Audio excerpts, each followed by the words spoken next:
Ayan guys, mag-grocery ako dahil nga magpapadeliver ako ng box paano balikbayan sa Pilipinas. So ayan nga ang EEC guys na tinawagan ko para sa akin mag-send. EEC is coming! Ayan na yung kawali. Ayan na EEC guys. Ayan na yung kawali. Ganda! Ito na yung box ko. Regular box. Ayun si kuya. Bili guys, pampabagay. Pampabox. Yung box ko. Colgate para hindi na sila bibili. Dala ko na magagamit.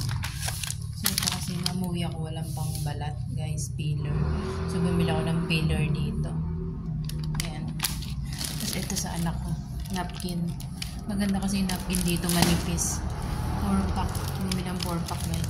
Dadagdagan ko pa yan. Tapos ito.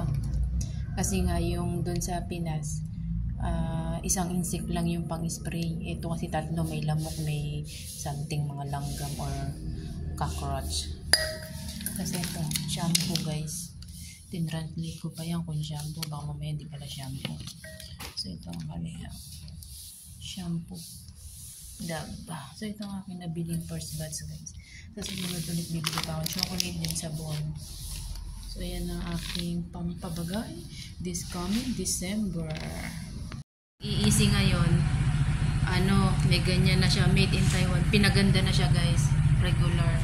So ayan, meron siyang yung sa bahay na sign, tapos yung phone. Compare sa, ito yung bago ngayon guys. So yan yung bago ngayon. Ito naman yung old guys. Tignan mo yung old daw. Wala nakalagay lang, from address lang. So yun lang yung nakalagay doon. Yan. Ganon din doon. Ito yung old guys. Picturean natin old. Yan yung old. So ito yung bago ngayon. Much better yung bago ngayon.